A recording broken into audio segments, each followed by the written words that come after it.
चलो देखो जरा भाई, चैप्टर नंबर है तुम्हारा 6, ठीक है। इसका नाम क्या है, चैप्टर का नाम क्या है, विकास, इवोल्यूशन, ठीक है, इवोल्यूशन, विकास।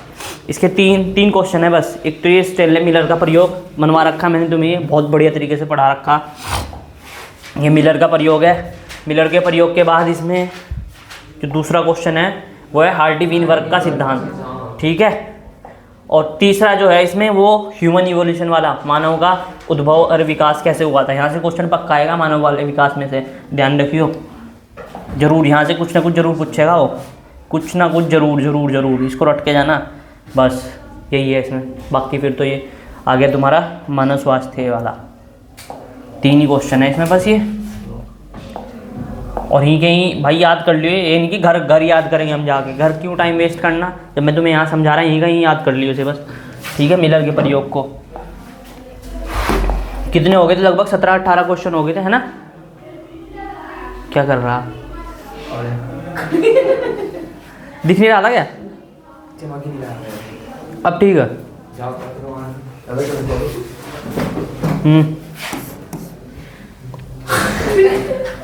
बिल्कुल कर देगा।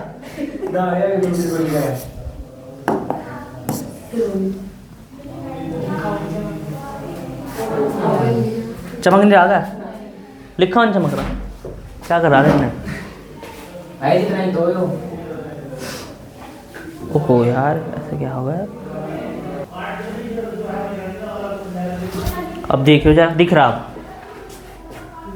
दिख रहा ना, कोई दिक्कत नहीं, काढ़ा ही तो आऊँगा, ये तो दिख रहा था, ये दिखना चाहिए बस, ठीक है। 17-18 क्वेश्चन और बच रहे, 17 मैंने पढ़ाए थे लगभग, ठीक है। जितने बच रहे होंगे तुम्हें सारे याद करने हैं। आगे अगले वाले तो मैंने अभी ताज़ी पढ़ाए वो तो, हाँ कितने दिन हुए, थोड़े ही दिन हुए।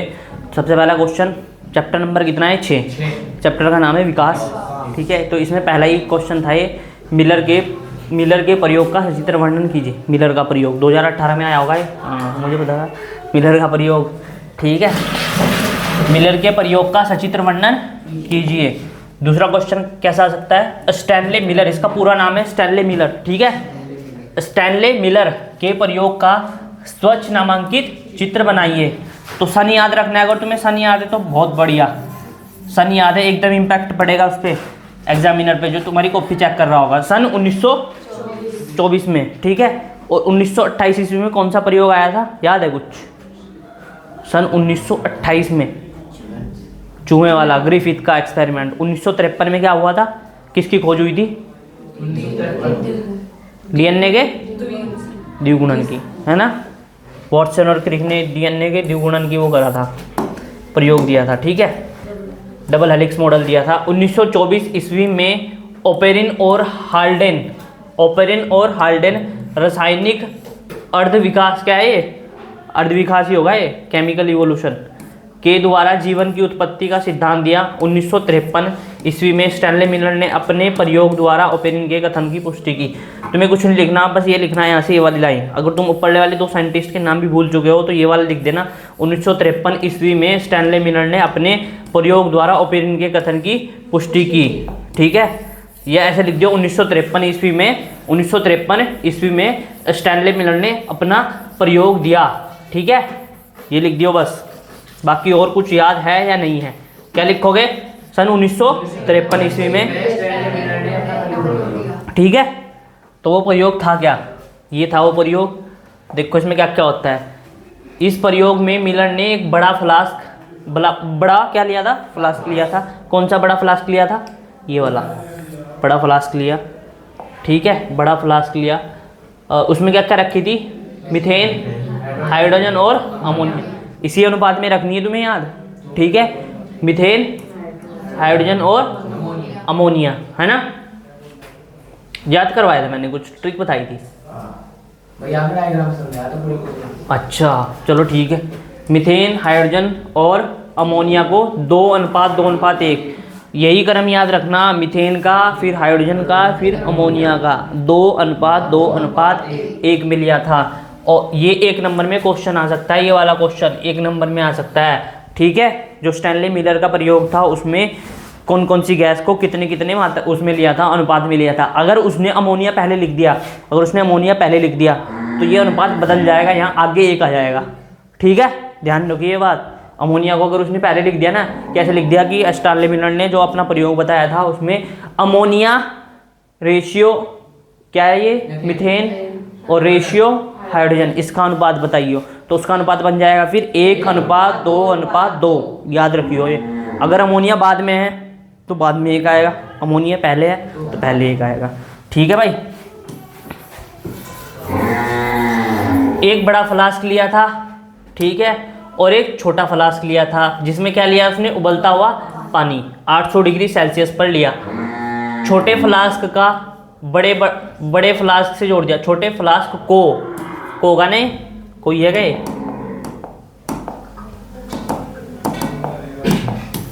कोई ये है। छोटे फ्लास्क को किससे जोड़ दिया था, बड़े फ्लास्क से। जलवाष्प बड़े फ्लास्क में पहुंचती रहे क्योंकि पृथ्वी पर उस समय बहुत अधिक तापमान। कुछ लाइन छूट रही क्या। बड़े वाले फ्लास्क को किससे जोड़ा, छोटे वाले फ्लास्क से। कितने डिग्री सेल्सियस पे उबल रहा था उसमें पानी, 800 डिग्री पे। तो पानी उबलेगा, उसमें से क्या निकलेगी, वाष्प निकलेगी। तो छोटे वाले फ्लास्क को बड़े फ्लास्क से जोड़ दिया ताकि जलवाष्प बड़े फ्लास्क में पहुंचती रहे क्योंकि पृथ्वी पर उस समय बहुत अधिक तापमान रहा होगा, जिसके जैसी परिस्थितियां लाने के लिए मिलर ने बड़े फ्लास्क में 2 इलेक्ट्रोड लगाई। ये था बड़ा फ्लास्क, शायद इधर ये वाला है ना, ये छोटा फ्लास्क था और ये क्या था, बड़ा फ्लास्क था। ठीक है, तो इसमें क्या लगाई थी उसने, इलेक्ट्रोड। इसमें क्या था, ये उबलता हुआ पानी। ठीक है, और ये क्या थी इधर, इलेक्ट्रोड। इलेक्ट्रोड से उसने क्या बनाया था, देखो जरा,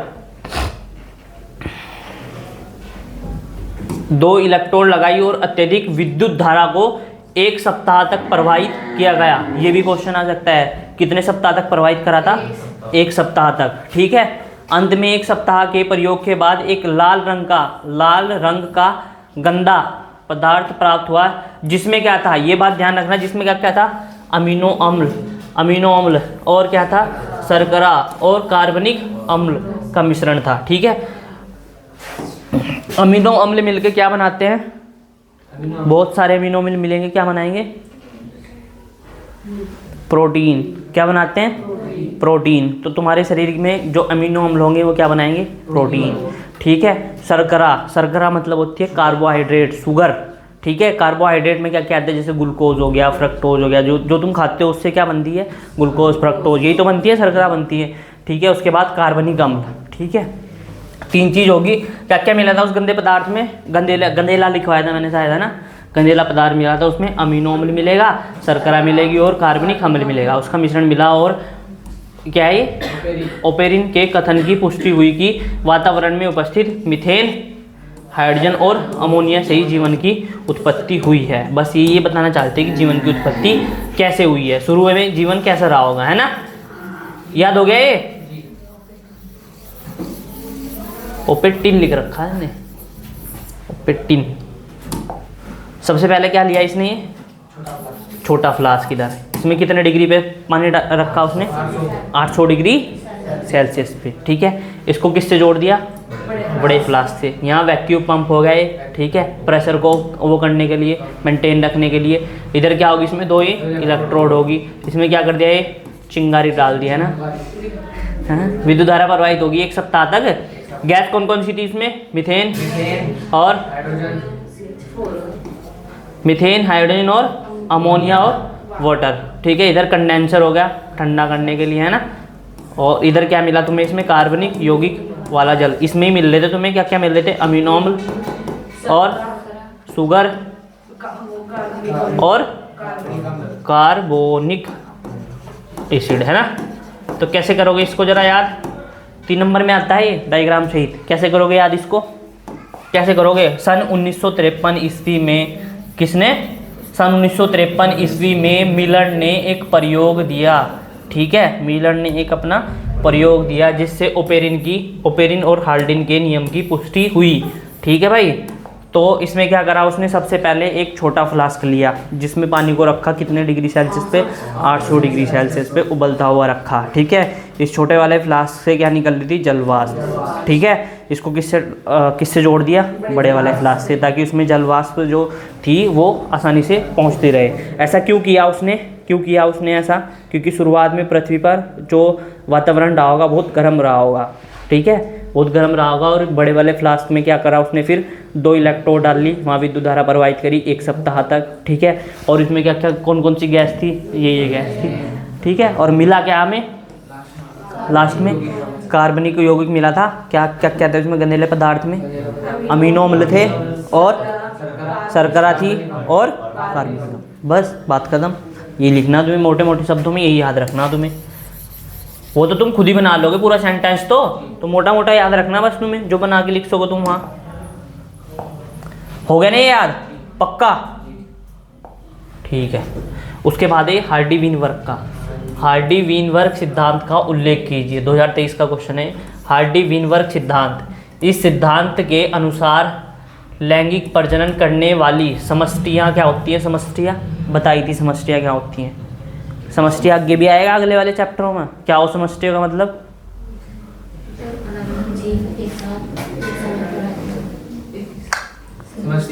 कम्युनिटी, जब अलग अलग प्रजाति के जीव, अलग अलग प्रजाति के जीव एक साथ एक ही समय पर रहते हैं। अलग अलग प्रजाति के जीव जैसे तुम्हारे साथ कुत्ते बिल्ली ये सब रह रहे हैं ना, अलग अलग प्रजाति के है ना, तो उन सबको मिला के क्या बोलते हो तुम? समष्टि बोलते हो, ठीक है। देखो जरा, तो लैंगिक प्रजनन करने वाली समष्टियों की सभी पीढ़ियों में एलील आवृत्ति तब तक, एलील आवृत्ति क्या हो? एलील फ्रीक्वेंसी बताया था मैंने, समझाया था, बहुत बढ़िया तरीके से समझाया था। इधर मैंने रेशियो करके कुछ उदाहरण दे के, है ना, याद है मुझे। अब तक भूल गए होगे तुम, वही मतलब नहीं याद रखने का, है नहीं।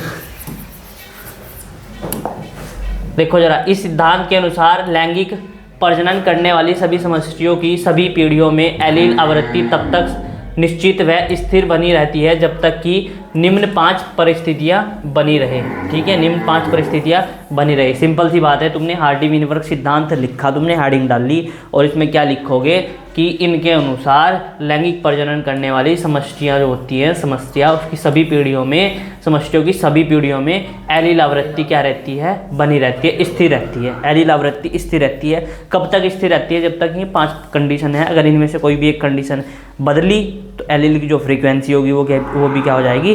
चेंज, बदल जाएगी। सबसे पहला क्या होता है? उत्परिवर्तन, ठीक है। ये ऊपर वाली चाहे तुम्हें याद रहे न या याद ना रहे, ये वाली 5 की 5 तुम्हें डेफिनेशन याद जरूर होनी चाहिए हार्डी वीनवर्ग सिद्धांत में।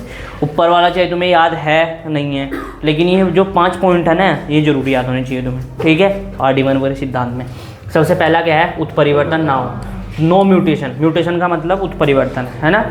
तो अर्थात एलील में कोई आनुवंशिक बदलाव न हो, यही तो हो उत्परिवर्तन। उत्परिवर्तन का मतलब क्या हो? जो आनुवंशिक पदार्थ है उसमें कुछ भी चेंज ना हो, ठीक है, कुछ भी बदलाव ना हो। तो ये क्या है? उत्परिवर्तन, नो म्यूटेशन, उत्परिवर्तन ना हो। पहला पॉइंट क्या है? ना हो। तो एलील आवृत्ति जो है वो कब तक समान रहेगी? जब तक उत्परिवर्तन नहीं होने का, एलील में कोई आनुवंशिक बदलाव ना हो, ठीक है भाई। पहला समझ आ गया? उत्परिवर्तन नहीं होना चाहिए। दूसरा क्या है?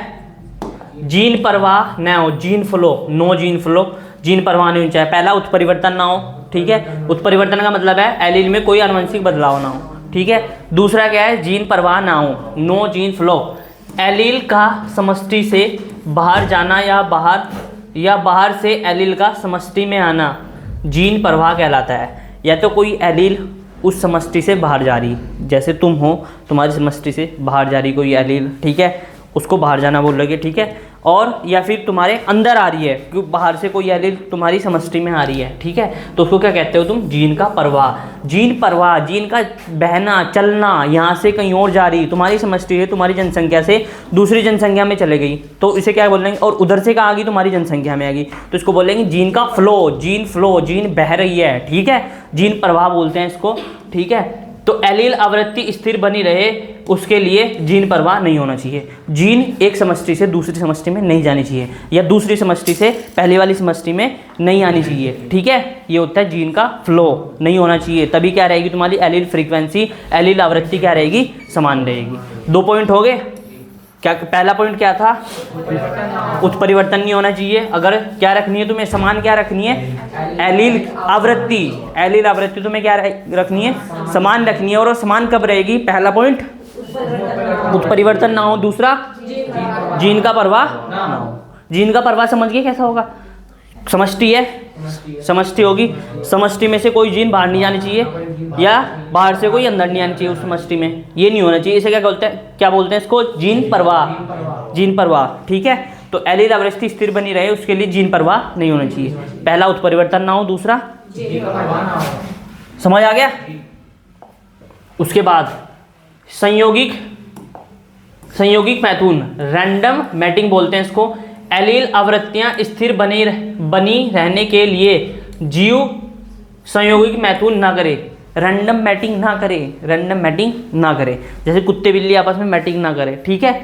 कुत्ता है तो वो कुत्ते की शादी करेगा, मैटिंग, सिंपल सी बात है। रैंडम मैटिंग ना करे, किसी के भी साथ मैटिंग ना करे, ये होता है इसका संयोगिक मैथुन बोलते हैं इसको, रैंडम मैटिंग, ठीक है भाई।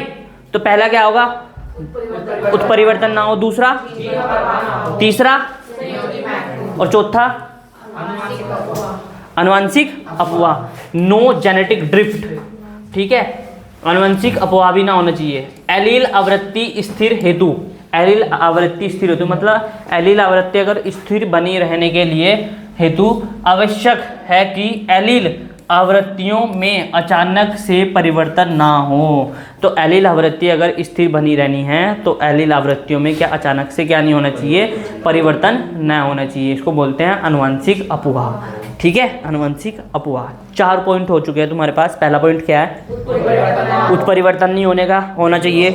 दूसरा जीन का प्रवाह नहीं होना चाहिए। तीसरा और चौथा, ठीक है। पॉइंट याद रहेंगे। किसका नियम है ये?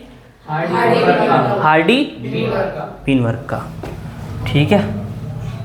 अब ये है मानव का उद्भव। ये लास्ट क्वेश्चन है इस चैप्टर का, ठीक है भाई। देखो जरा, इसको याद करवाया था मैंने, कैसे कैसे याद करवाया था? डॉक्टर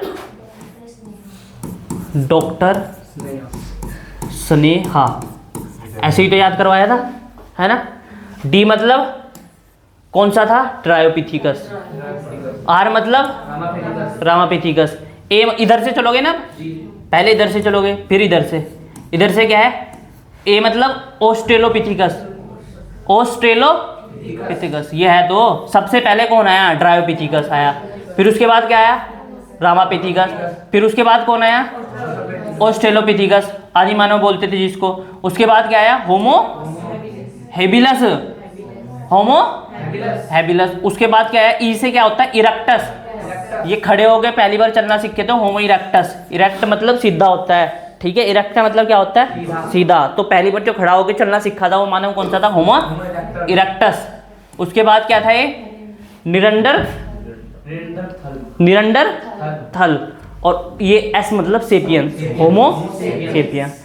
तो सबसे पहले कौन सा वो आया था? ड्रायोपिथिकस। फिर क्या? ऑस्ट्रेलो। फिर हैबिलस। फिर ई मतलब इरेक्टस, होमो इरेक्टस, सीधा खड़ा होकर जैसा। उसके बाद नियंडर और फिर सेपियन, ठीक है। याद रहेगा ये डॉक्टर स्नेहा। देखो जरा, 15 मिलियन वर्ष पूर्व ड्रायोपिथिकस तथा रामापिथिकस नामक नरमानव विद्यमान थे। कितने वर्ष पहले? 15 मिलियन वर्ष, ठीक है। 1 मिलियन में कितने साल हो? 1 मिलियन में कितने वो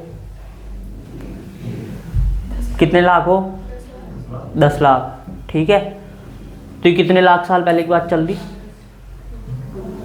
15 मिलियन मतलब कितने साल होगी? 1 लाख को चल जाए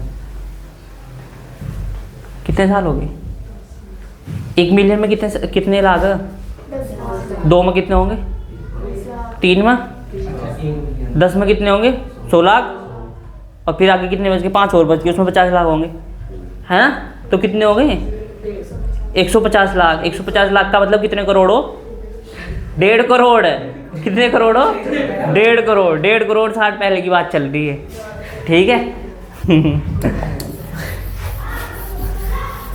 तो 15 मिलियन वर्ष पूर्व 1.5 करोड़ साल पहले कौन कौन थे यहाँ पे? ड्रायोपिथिकस और रामापिथिकस थे, ठीक है। इन लोगों के शरीर पर भरपूर बाल थे तथा गोरिल्ला एवं चिंपैंजी की तरह चलते थे। किसकी तरह चलते थे? ठीक है। उसके बाद रामापिथिकस आधे मानव जैसे थे, जबकि ड्रायोपिथिकस वन मनुष्य ऐप जैसे थे। ऐप, ठीक है, दिखाई दे मैंने तुम्हें ऐप वगैरह ये सब दिखाए थे, सारे एक जैसे सही लगा हैं। अब उसके बाद क्या आया? ऑस्ट्रेलोपिथिकस। क्या आया? यहाँ से है ना ऑस्ट्रेलोपिथिकस। ये पता है इसमें से क्या याद रखना तुम्हें? ये याद रखना, इससे पूछा जाएगा तुम्हें, मिलान में आ जाएगा, ये मिलान में आ जाएगा। जो ड्रायोपिथिकस था, रामापिथिकस था, वो कितने वर्ष पहले था यहाँ विद्यमान? कितने वर्ष पहले? 15 मिलियन या 150 साल, है ना? हाँ, 150 करोड़। 150 करोड़ कहाँ? 150 लाख साल, ठीक है, या 1.5 करोड़, ठीक है। कितने साल पहले था? समझ आ गया? 15 मिलियन के आसपास, ठीक है। ये आएगा यहाँ से क्वेश्चन, और कुछ नहीं आने का इसमें से, कुछ नहीं याद रखना तुम्हें, बस यही याद रखना 15 मिलियन साल पहले, ठीक है भाई। उसके बाद ऑस्ट्रेलोपिथिकस आदि मानव बोलते थे इसको। ये कितने वर्ष पूर्व था? 2 मिलियन वर्ष। तो ये भूल जाओगे तुम। सबसे पहले जो था ड्रायोपिथिकस और रामापिथिकस, कितने मिलियन पहले था? 15 मिलियन पहले। फिर क्या है? ऑस्ट्रेलोपिथिकस, वो कितने मिलियन? 2 मिलियन पहले, ठीक है। यह है पूर्वी अफ्रीका में घास के मैदानों में रहते थे। पूर्वी अफ्रीका में कहाँ रहते थे? घास के मैदानों में। अफ्रीका महाद्वीप है ना, तो अफ्रीका में क्या रहते थे? घास के मैदानों में रहते थे। ये पत्थरों के हथियार से शिकार करते थे। किससे करते थे शिकार? लेकिन ये प्रारंभ में फल खाते थे। शुरू में क्या खाते थे? फल। ये बात याद रखनी है। अगर डायरेक्ट ऑस्ट्रेलोपिथिकस के बारे में एक पॉइंट पूछ लिया ना कि ऑस्ट्रेलोपिथिकस पर टिप्पणी लिखिए, तो उसमें तुम्हें सब लिखना पड़ेगा। ये 2 मिलियन वर्ष पूर्व मिला था, कहाँ रहता था? पूर्वी अफ्रीका में रहता था, घास के मैदान में रहता था, पत्थरों से अपना हथियार बनाते थे, शिकार करते थे। लेकिन शुरू में क्या खाते थे? फल। शिकार करने के बाद फिर मीट खाना शुरू करा था इन्होंने, जब पत्थरों के हथियार बनाए इन्होंने, ठीक है। उसके बाद क्या है? होमो हैबिलस। याद रखोगे, ड्रायोपिथिकस, रामापिथिकस, ऑस्ट्रेलोपिथिकस। एच मतलब होमो हैबिलस। होमो हैबिलस कितने? देखो जरा, आदि मानव ही आगे चलकर होमो हैबिलस बने। क्या? आदि मानव ही आगे चलकर क्या बने थे? होमो हैबिलस बने। पहले मानव के रूप में विकसित हुए। ये पहले मानव के रूप में विकसित हुए। तो जो पहले मानव के रूप में विकसित होते हैं उनका नाम क्या था?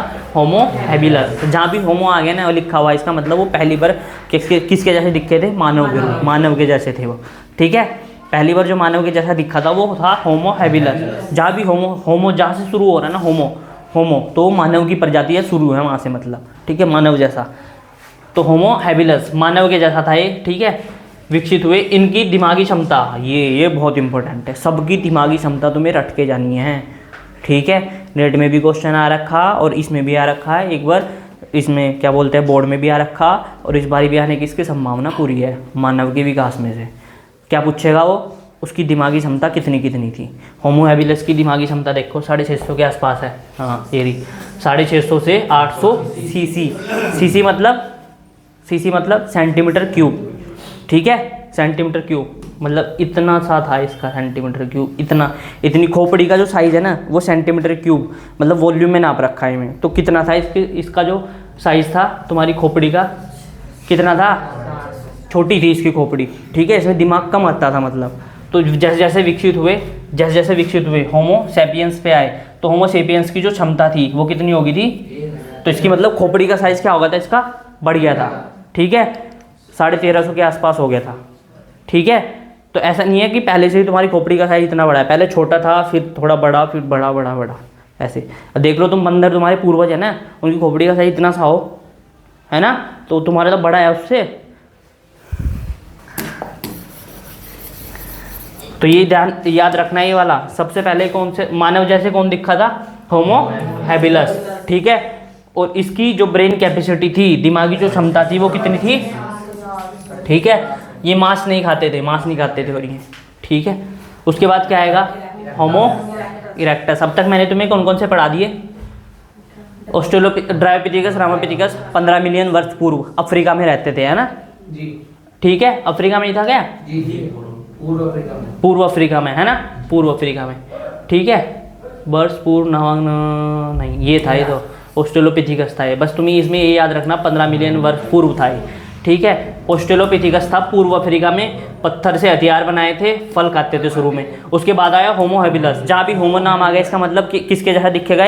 मानव के जैसा। इसकी जो दिमागी क्षमता थी, ठीक है, ब्रेन कैपेसिटी बोलते हैं 650 से, और शुरू में क्या करते थे? ये भी फल खाते थे, ठीक है। मतलब फल खाने का मतलब ये मांस नहीं खाते थे।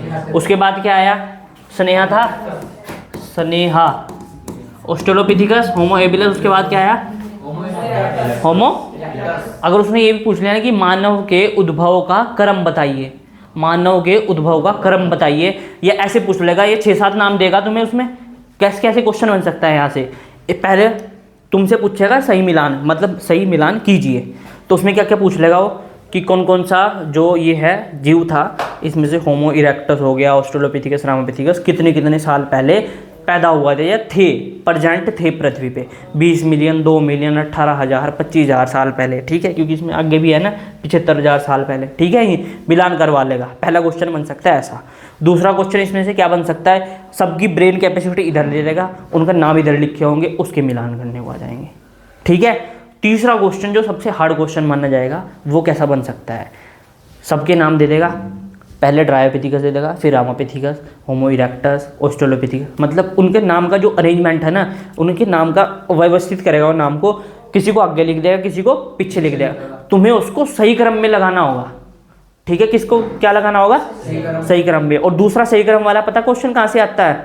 जब मैंने तुम्हें वो पढ़ा रखा ना, अधिवर्षण, शुक्रवाहिनी, शुक्रवाहक, उनका क्रम भी याद रखियो, रेटोटेस्टिस, वर्षण जालिका, वहाँ से भी क्रम वाला क्वेश्चन बनता है। उससे पता क्रम वाला क्वेश्चन क्या बनता है कि शुक्राणु सबसे पहले कहाँ जाएगा? शुक्राणु सबसे पहले कहाँ जाता है? कहाँ जाता है? वर्षण जालिका में। वर्षण जालिका के बाद कहाँ जाएगा? अधिवर्षण में। अधिवर्षण के बाद कहाँ जाएगा? शुक्रवाहक के बाद पहले शुक्रवाहिनी में जाएगा, फिर शुक्रवाहक में जाएगा। ऐसे है ये, ध्यान रखिए। ये वाला क्रम भी पूछा जाएगा, तो दो ही बनते हैं, दो क्रम वाले क्वेश्चन बनते हैं। एक तो वहाँ से बनेगा क्रम वाला क्वेश्चन, या कहाँ से बनेगा? इसमें से बनेगा। याद रखिए मेरी बात ये, ठीक है। उसे एक बार ही देख लियो घर जाके आज ही, कहाँ से मैंने बताया तुम्हें क्रम वाला क्वेश्चन बनेगा। बढ़िया क्वेश्चन बनते हैं वो। अगर थोड़ा भी घुमा दिया ना उसने पेपर, तुम देखोगे वहाँ ये क्या हो गया फिर, ठीक है। तो अब देखो जरा, उसके बाद क्या आया? होमो इरेक्टस। तो होमो इरेक्टस ये 1 से 1.5 है, 1.5 है, 1.5 मिलियन वर्ष पूर्व विकसित हुए थे। और ये क्या खाते थे? मांस। तो सबसे पहला जो मांस खाता था वो कौन सा था? होमो इरेक्टस। कुछ मेन बातें याद रखनी, ठीक है। ऑस्ट्रेलोपिथिकस पूर्वी अफ्रीका में, घास के मैदान में, ठीक है। कितने मिलियन वर्ष पूर्व? 2 मिलियन वर्ष पूर्व पत्थर के हथियार बनाए, ठीक है। और क्या खाते थे? फल खाते थे। होमो हैबिलस 650 इसकी ब्रेन कैपेसिटी थी, ठीक है। कितनी थी? 650 से 800 के आसपास। और ये भी क्या, ये मांस नहीं खाते थे। ये भी मांस सबसे पहले किसने खाया? होमो इरेक्टस ने, ठीक है। और कितने मिलियन वर्ष पूर्व? 1.5 मिलियन, ठीक है। और इनको क्या कहा गया? और इनकी मस्तिष्क की जो क्षमता थी वो कितनी थी? 900 सीसी। तो मस्तिष्क की जो क्षमता वो कहाँ से शुरू हुई? होमो हैबिलस से। होमो हैबिलस से, इसको जरूर याद रखना है तुम्हें, ब्रेन कैपेसिटी को, होमो हैबिलस, ठीक है। होमो हैबिलस की 650 से 800 थी। उसके बाद इरेक्टस की कितनी हुई? 900 सीसी। इनको जावा मैन भी कहते हैं। तो क्वेश्चन यहाँ से भी आ जाएगा, होमो इरेक्टस को दूसरा नाम बताइए, क्या कहते हैं? जावा मैन, ठीक है। 4 ऑप्शन दे देगा, जावा मैन, एग्रो मैन, ये वाला सब कुछ दे देगा। तो तुम्हें क्या लिखना होगा उसमें? जावा मैन। मतलब यहाँ से क्वेश्चन मैं तुम्हें ये बता रहा हूँ 100% आना ही आना है, चाहे वो यहाँ से कैसे भी क्वेश्चन घुमाए, आएगा ही आएगा। यहाँ से कैसे घुमाए वो क्वेश्चन आएगा, पर यहाँ से क्वेश्चन मानव के उद्भव से, ठीक है। देखो जरा, उसके बाद क्या आया? निएंडरथल, है ना। ये 1 लाख से 40,000, देखो सब में सन दे रखा, ये कब विकसित हुआ, ये कब विकसित हुआ, ये कब, इसमें नहीं है शायद, होमो हैबिलस में, है ना, इसमें नहीं है, बस बाकी सब में दे रखा। तो साल भी इनके याद करके जाने कौन सा कब हुआ था, ठीक है। तो नियंडरथल ये 1 लाख से 40,000 वर्ष पूर्वी एवं मध्य एशिया में, तो जो जिसमें हम रहते हैं ना, अभी एशिया में रहते हैं ना, ठीक है, तो एशिया में पैदा हुआ था नियंडरथल। कितने लाख साल पहले? 1,40,000। ठीक है, 1,40,000। इनके मस्तिष्क की क्षमता कितनी थी? सबसे ज़्यादा थी इनकी मस्तिष्क की क्षमता सबसे ज़्यादा थी। तो अगर ये भी पूछ लिया कि मानव के विकास में ऐसा कौन सा प्राणी हुआ है जिसकी मस्तिष्क की क्षमता सबसे ज़्यादा होती है, वो कौन है? नियंडरथल। कितनी है? और 1400 सीसी।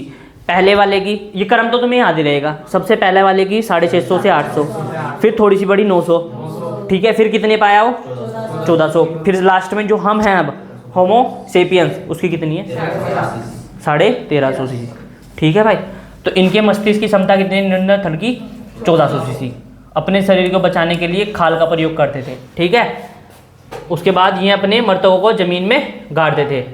उसके बाद क्या है? लास्ट में क्या आ गया? होमो सेपियंस आ गया। इसको मानव बोलते हैं। ठीक है, आज का जो मानव है ये अफ्रीका में विकसित हुए और धीरे धीरे अन्य महाद्वीपों में फैल गए। पहले अफ्रीका महाद्वीप में विकसित हुए थे, फिर धीरे धीरे सारे महाद्वीप में फैल गए और 75,000 से 10,000 वर्ष पूर्व विकसित हुए। कितने से? ये जरूर याद रखना, मानव, इसके अपने बारे में तो याद ही रखना। तो तुम कब पैदा हुए थे? सबसे पहले तुम्हारे जो पूर्वज थे वो कब विकसित हुए थे? 75,000 से 10,000 वर्ष पूर्व। अपना तो याद ही रखना तुम्हें। ठीक है, और इनकी जो दिमागी क्षमता थी वो कितनी थी? 1350 सीसी। अब तीनों जो मैंने क्वेश्चन पढ़ाए वो तुम्हें अभी अपने आप में दिमाग में सोचो, बैठ के गहरा उसको विजुअलाइज करो दिमाग में, तुमने क्या क्या पढ़ाया है, मैं क्या क्या समझा रहा था, यहीं कहीं तीनों के तीनों क्वेश्चन आंख बंद करके आराम से सोचो। अच्छा ये भी है, रुक जाओ, 2 पॉइंट रह रहे इसके, बस खत्म है नहीं। हाँ, 2 पॉइंट रह रहे इसके मानव के बारे में। ये गुफा कब बनी थी? गुफा का निर्माण कितने वर्ष पहले हुआ था? और 10,000 वर्ष पहले क्या आई थी? कृषि, एग्रीकल्चर, जो खेती करना सीखा मानव ने कितने वर्ष पहले सीखा? सिर्फ और सिर्फ 10,000। और गुफा कितने साल? डायरेक्ट क्वेश्चन आ सकता है 1 नंबर में, गुफा कितने वर्ष पहले बनानी सीखी थी मानव ने? 18,000। और कृषि कब करनी सीखी? ठीक है, अब इसको याद करो आराम से, विजुअलाइज करो इसको दिमाग में अपने। क्वेश्चन पक्का है यहाँ से, तीनों क्वेश्चन। सबसे पहले मिलर के प्रयोग वाले दमादम पढ़ने। ठीक है, फिर इकोलॉजी रह जाएगी, बस तुम्हारा लास्ट के 3 चैप्टर रह जाएंगे। लास्ट का 12वां तो मैंने पढ़ाया ही नहीं, हो 13वां कोई दिक्कत नहीं है, बहुत पढ़ा रखा है तुम्हें। 1-2 क्वेश्चन आता है वैसे भी उससे, तुम इसमें से ही कर दोगे लास्ट के में। मजा आ गई। चैप्टर है तुम्हारा अब कौन सा? 7 है ना, तो आधे पे पहुंच गए लगभग हम। ठीक है, 12 ही तो है, 6 में तुम्हें पढ़ा, 6 और रह गए, 3 खत्म कर देंगे। ठीक है, 3 रह जाएंगे तुम्हारे। देखो जरा इसमें क्या क्या था। सबसे पहले मैंने तुम्हें इसमें क्या क्या पढ़ा रखा? टाइफाइड पढ़ाया था। टाइफाइड होता किससे है? बैक्टीरिया हो या फिर ये विषाणु हो? बैक्टीरिया, जीवाणु हो। ठीक है, उसके बाद निमोनिया पढ़ाया था। निमोनिया किससे हो? हीमोफिलस इन्फ्लुएंजी, याद आ गया? या स्ट्रेप्टोकोकस निमोनी, 2 थे ना इसके, या तो स्ट्रेप्टोकोकस निमोनी, बैक्टीरिया ही है नहीं, स्ट्रेप्टोकोकस निमोनी और हीमोफिलस इन्फ्लुएंजी। कॉमन कोल्ड था, वो किससे हो रहा था? सामान्य जुकाम, राइनो वायरस से, विषाणु वाला। ठीक है, याद रखोगे। एड्स मैंने तुम्हें पिछले पढ़ाई दिया। ठीक है, उसके बाद अब ये है मलेरिया। मलेरिया होता किससे है? प्रोटोजोआ से। किससे होता है? प्रोटोजोआ से। प्रोटोजोआ की भी कौन सी प्रजाति से? प्लाज्मोडियम से। किससे होता है? ठीक है, प्रोटोजोआ की कौन सी प्रजाति से? प्लाज्मोडियम से। ठीक है भाई, तो देखो जरा, मलेरिया को पढ़ना है। मलेरिया के एक्सपेक्टेड क्वेश्चन है, आ जाएगा। डायग्राम याद है तुम्हें? वो ये वाला डायग्राम, ये वाला संक्रमित मादा मच्छर है, इसने किसको काटा? सामान्य मनुष्य को काट दिया। ठीक है, क्या छोड़ देगा ये इसके अंदर? स्पोरोजोइट। क्या छोड़ देगा? स्पोरोजोइट। क्या कहाँ जाएगा? खून, तुम्हारे रक्त के थ्रू कहाँ जाएगा? लीवर में। लीवर में जाएगा। लीवर में क्या करेगा? अपनी संख्या में क्या करेगा? वृद्धि करेगा। फिर क्या हो जाएगी? वृद्धि करने से क्या होगा? आरबीसी क्या हो जाएगी? फट जाएगी। उसमें से कौन सा पदार्थ निकलेगा? इसी के कारण तुम्हें ठंड के साथ बुखार चढ़ता है, हीमोजोइन के। ठीक है, समझ आ गया? देखो जरा, याद रहेगा कौन काटेगा? संक्रमित मादा मच्छर काटेगी, हाथ पे काटेगी, कहाँ जाएगा, लीवर में जाएगा स्पोरोजोइट के रूप में, ठीक है। अपनी संख्या में वृद्धि करेगी, स्पोरोजोइट से कहाँ जाएंगे, फिर आरबीसी में जाएंगे, आरबीसी क्या हो जाएगी, फट जाएगी, हीमोजोइन निकलेगा, फिर उसके बाद इसकी लार ग्रंथि में इकट्ठा हो जाएगा, ठीक है। फिर से स्पोरोजोइट बना देगा, तो जब दूसरी इसको नॉर्मल जो मक्खी होगी वो इसको काटेगी, इसमें से क्या कहाँ जाएगी स्पोरोजोइट, उसकी लार ग्रंथि में, फिर वो दूसरे को काटेगी सामान्य मनुष्य को, तो वह स्पोरोजोइट उसके अंदर चल जाएंगे, ठीक है। यही क्रम बार बार चलता रहता है। देखो जरा यहाँ से याद रखिए, मलेरिया, यह रोग प्लाज्मोडियम नामक प्रोटोजोआ के द्वारा होता है। किससे होता है? प्लाज्मोडियम। प्लाज्मोडियम एक तरीके का प्रोटोजोआ है, ठीक है। 2 बार गिर गया जी, सही है। तो मलेरिया देखो जरा, किससे हो मलेरिया? प्लाज्मोडियम से। किससे हो? प्लाज्मोडियम प्रोटोजोआ के द्वारा होता है। प्लाज्मोडियम को अपना जीवन चक्र पूर्ण करने के लिए 2 परपोषी की जरूरत हो, 2 परपोषी होस्ट की जरूरत होगी, 2। पहला क्या हो? मनुष्य, और दूसरा क्या हो? मादा एनाफ्लीज मच्छर, ठीक है। मादा एनाफ्लीज मच्छर। तो ये क्या करते हैं, ये 2 भाग की 2 परपोषी की जरूरत हो, इसको अपना जीवन चक्र पूरा करने के लिए, लाइफ साइकिल पूरा करने के लिए 2 परपोषी की जरूरत होती है। किसको? प्लाज्मोडियम को। पहला परपोषी होगा मनुष्य, मानव, दूसरा परपोषी होगा तुम्हारा मादा एनाफ्लीज मच्छर, ठीक है। मादा एनाफ्लीज मच्छर। प्लाज्मोडियम का जीवन चक्र देखो देखो कैसे कैसे कैसे बताया, अपनी लाइफ साइकिल कैसे कैसे चलाता है, देखो जरा। जब संक्रमित मादा एनाफ्लीज मच्छर मानव को काटती है, संक्रमित कोई मादा एनाफ्लीज है, मतलब संक्रमित मादा एनाफ्लीज मतलब उसके अंदर पहले से ही क्या है, पहले से ही उसके अंदर क्या है, ये बैठा हुआ है, प्लाज्मोडियम बैठा हुआ उसके अंदर पहले से ही, संक्रमित है ना वो पहले से ही। तो संक्रमित होने का मतलब ऐसी मच्छर जिसके अंदर क्या है पहले से ही, प्लाज्मोडियम, ठीक है। तो उसको बोलते हैं संक्रमित मादा एनाफ्लीज मच्छर। जब सामान्य मनुष्य को काटेगी, किसको काटेगी? सामान्य मनुष्य को काटेगी, मुझे काट लिया, ठीक है। उसके बाद जो प्लाज्मोडियम प्लाज्मोडियम है ना इसके अंदर, मच्छर के अंदर क्या है? प्लाज्मोडियम जीवाणु, जिसे स्पोरोजोइट कहते हैं। क्या कहते हैं? और उसको स्पोरोजोइट कहते हैं, जो स्पोरोजोइट के रूप में मानव शरीर में घुस जाते हैं। यही प्लाज्मोडियम का संक्रामक रूप है। सिंपल सी बात है, जो तुम्हारी संक्रमित मादा एनाफ्लीज है उसके अंदर क्या है? जीवाणु जो है किसके रूप में है? स्पोरोजोइट के रूप में। जो मेरे को काटेगी, सामान्य मनुष्य को काटेगी, तो वो कहाँ जाएंगे? किसके अंदर जाएंगे? मानव के अंदर, स्वस्थ मनुष्य के अंदर जाएंगे। क्या जाएगा? स्पोरोजोइट। यही उसका संक्रामित रूप है, ठीक है। तो प्रारंभ में ये यकृत में अपनी संख्या को बढ़ाएगा। मेरे को काट लिया उस मच्छर ने, स्पोरोजोइट होंगे मेरे अंदर, चलेगा स्पोरोजोइट, जाएंगे कहाँ? काटेंगे, जैसे मेरे को काटा, ठीक है। तो वो कहाँ जाएंगे? यहाँ डायरेक्ट कहाँ जाएंगे? मेरे हाथ पे काट लिया उसने, कहाँ जाएंगे वो? हाथ में कहाँ जाएंगे? खून में जाएंगे मेरे। वो स्पोरोजोइट कहाँ जाएंगे? खून में जाएंगे, और खून से होते हुए कहाँ जाएंगे? यहाँ लीवर में, ठीक है। प्रारंभ में ये यकृत में अपनी संख्या को बढ़ाएंगे, वहाँ जाके अपनी संख्या क्या करेंगे? बढ़ाएंगे, और फिर आरबीसी मतलब लाल रुधिर कणिकाओं, आरबीसी पर आक्रमण कर देंगे। आरबीसी पर क्या कर देंगे? आक्रमण कर देंगे, जिससे के कारण आरबीसी क्या हो जाएगी? बढ़ जाएगी, जिसमें से एक टॉक्सिक पदार्थ निकलता है जिसको बोलते हैं हीमोजोइन। क्या बोलते हैं उसको? हीमोजोइन। याद रखना है, पूछूंगा भी मैं इस ये वाला क्वेश्चन पढ़ाने के बाद डायरेक्ट पूछूंगा तुमसे, क्या हीमोजोइन था, क्या स्पोरोजोइट था, कौन कौन से परपोषी थे, कौन काट रहा था, किसको काट रहा था, कहाँ अपनी संख्या बढ़ा रही थी, क्या क्या कर रहा था, ठीक है। तो हीमोजोइन देखो, टॉक्सिक, जैसे उसने आरबीसी पर आक्रमण कर दिया उन्होंने, तो आरबीसी क्या होगी? फटगी, तो उसमें से क्या निकला? एक टॉक्सिक पदार्थ, विषैला पदार्थ निकलता है, उसको बोलते हैं हीमोजोइन। इसी के कारण ठंड, बहुत अधिक तेजी से बुखार, इसी कारण ठिंडुरन के साथ तुम्हें क्या चढ़ता है? बुखार। जब ये मादा एनाफ्लीज मच्छर किसी संक्रमित व्यक्ति को काटती है, तब परजीवी उसके शरीर में प्रवेश कर जाता है और आगे का परिवर्तन वहीं करती है। तो हीमोजोइन है, हीमोजोइन है। अब ये हीमोजोइन क्या होगा? इसकी जो मच्छर है ना, मच्छर की कहाँ चल जाएगा, लाल ग्रंथि में, और ये फिर किस में बदल जाएगा, स्पोरोजोइट में। और ये स्पोरोजोइट फिर जब उसको काटेगा फिर से स्पोरोजोइट के रूप में, तो उसमें अंदर होंगे वो जीवाणु। किसके अंदर होंगे स्पोरोजोइट, मच्छर के अंदर चले गए वो, और फिर से क्या होगा, वो दूसरे हाथ मनुष्य काटेगी, फिर से यही वाला चल जाएगा। अगर तुमने ये वाला डायग्राम बना लिया ना, तो उस पर पहले इंपैक्ट पड़ जाएगा। तुमने कुछ भी थ्योरी लिख रखी, कुछ भी लिख रखा तुमने, डायग्राम अगर तुमने बना दिए ना, पहले एक हाथ से बना दो, उस पर मच्छर, फिर लीवर दिखा दो, फिर आरबीसी दिखा दो, फिर क्या दिखा दो, उसकी लाल ग्रंथि दिखा दो, नाम लिख दो, क्या क्या है, स्पोरोजोइट लिख दो, संक्रमित मच्छर ये लिख दो, स्पोरोजोइट, हीमोजोइन, और फिर लाल ग्रंथि, ये लिख के बस खत्म।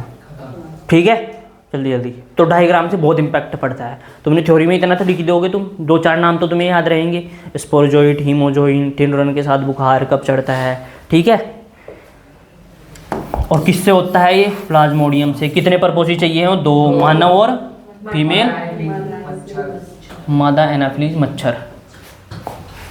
ठीक है भाई, और जीवाणु जो स्पोरोजोइट बन जाते हैं मच्छर की लाल ग्रंथि में जमा जाएंगे। ये स्पोरोजोइट कहाँ हो जाएंगे, फिर से लाल ग्रंथि में, मच्छर की, है ना। जब यह मच्छर किसी मानव को काटता है तो जीवाणु फिर से उसके शरीर में प्रवेश कर जाएंगे, और ऊपर की सभी प्रक्रिया घटनाएं ऐसे ही दोहराई जाएंगी।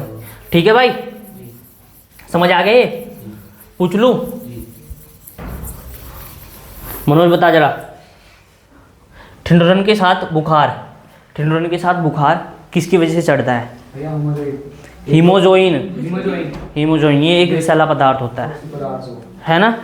ये क्यों, कहाँ से निकला ये भैया, एक संक्रमित वो मच्छर हो, हमारा मच्छर हो, निकलेगा कहाँ से, मुझे ये बता दे बस, क्या कब निकलता है भैया। पहले तो मुझे ये बता डायरेक्ट कहाँ से निकलता है, बस मैं कुछ नहीं पूछ रहा हूँ।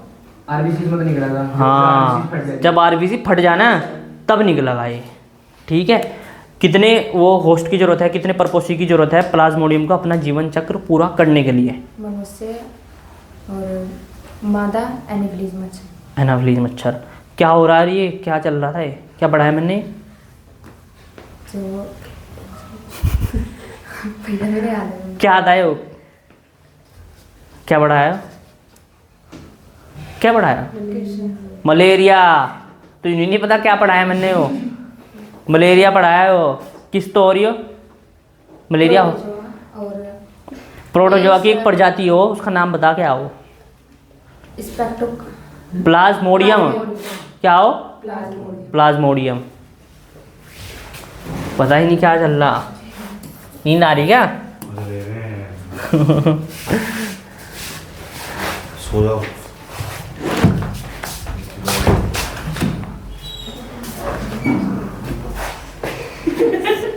सो जा तो लग रहा है इसका, सो जा। प्रतिरक्षी देखो क्या हो, प्रतिरक्षीकरण, इम्यूनाइजेशन बोलते हैं इसको, है ना। इस पे भी आ सकता है क्वेश्चन, और टीकाकरण पे भी आ सकता है क्वेश्चन, पढ़ा रखा है मैंने टीकाकरण। ठीक है, बट डेफिनेशन देख के चल जाइए उसकी टीकाकरण की। वैसे तो यही पढ़ लो तुम, थाल यही बहुत है। क्या है प्रतिरक्षी, ये तो बहुत ताज़ा है यार, तुम्हें सही है, तुम्हें मैंने अभी पढ़ा है लास्ट में आगे, ये तुम भूल जाते। मस्त है, ये तो याद ही होगा तुम्हें। प्रतिरक्षीकरण क्या है, कुछ नहीं है तुम्हें याद, कुछ नहीं है, मुझे पता, कुछ नहीं है तुम्हें याद, पढ़ा ही नहीं, जब याद थोड़ा ही ना करा तुमने, मजे लिए था तुमने उस टाइम। पेपर इनमें से आया जो मैंने पढ़ा रखा ना, तुम देखियो, उनमें से क्वेश्चन बनेंगे सारे के सारे। घुमाएगा बस क्वेश्चन को, थोड़ा थोड़ा घुमाएगा, तो सोचेगा भैया बहुत बढ़िया है, सारा उनका पढ़ाया हुआ आया। दुआई दोगे तुम मुझे फिर। ठीक है, देखो जरा, प्रतिरक्षीकरण क्या है, सक्रिय और निष्क्रिय प्रतिरक्षीकरण का एक एक उदाहरण दीजिए। प्रतिरक्षीकरण मतलब इम्यूनाइजेशन किसे कहते हैं, वह अवस्था जिसमें शरीर किसी रोग से लड़ने में सक्षम हो जाता है। क्या प्रतिरक्षीकरण, इम्यूनाइजेशन का मतलब क्या है, वह अवस्था जिसमें शरीर किसी,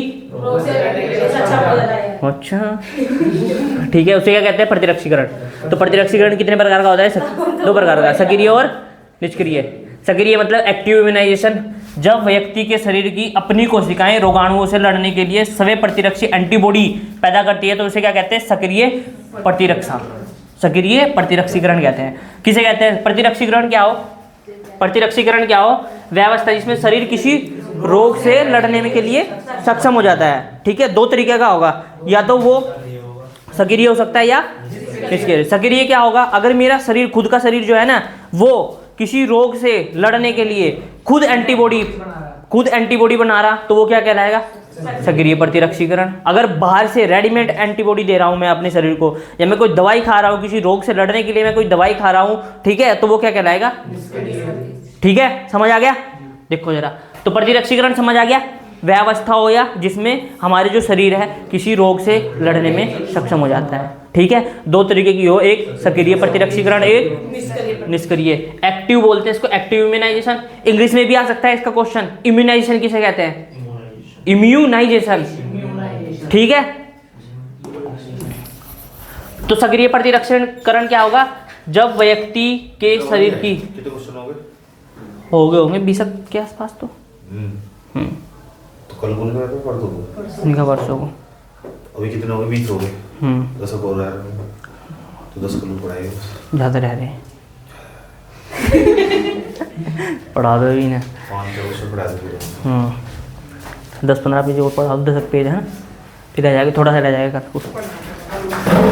तो कितने हो, प्रतिरक्षीकरण का मतलब क्या हो, समझ आ गया, वह अवस्था हो जिसमें शरीर किसी रोग से लड़ने के लिए क्या हो जाएगा, सक्षम हो जाएगा। दो तरीके की हो, एक सक्रिय, एक जब शरीर खुद एंटीबॉडी बनाएगा, एंटीबॉडी मतलब प्रतिरक्षी, तो उसे क्या कहेंगे, सक्रिय प्रतिरक्षीकरण।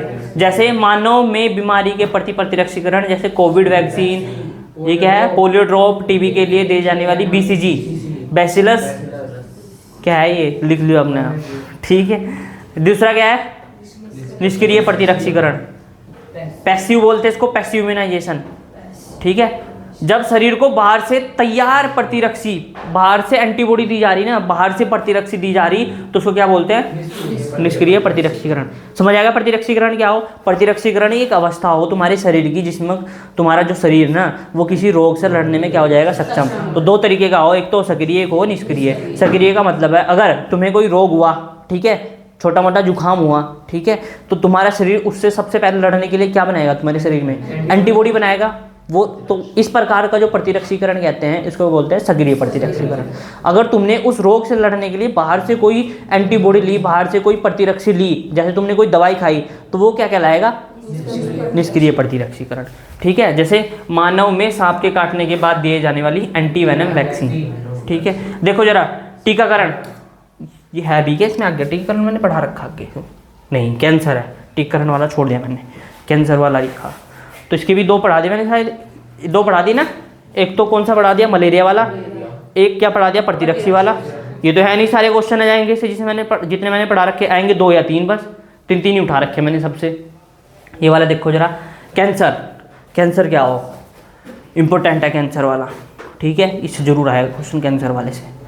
कैंसर क्या हो, कैंसर क्वेश्चन क्या है, कैंसर क्या है, कैंसर की कोशिकाएं सामान्य कोशिकाओं से किस प्रकार भिन्न होती हैं, सुर्दम अबूर्ध व दुर्दम अबूर्ध को समझाइए, वह कैंसर का उपचार कैसे किया जाता। पूरा का पूरा क्वेश्चन है, बहुत बड़ा क्वेश्चन है, आएगा तो 5 नंबर में आएगा, नहीं तो इसमें छोटा छोटा 1-1 नंबर का पूछ लेगा। सुर्दम अबूर्ध क्या हो, दुर्दम अबूर्ध क्या हो, मेटास्टैटिस क्या हो, इसमें लिखा रखा ना मैडम, है ना, मेटास्टैटिस लिखा रखा है, इसमें लिखा रखा होगा इसमें, इसमें मेटास्टैटिस।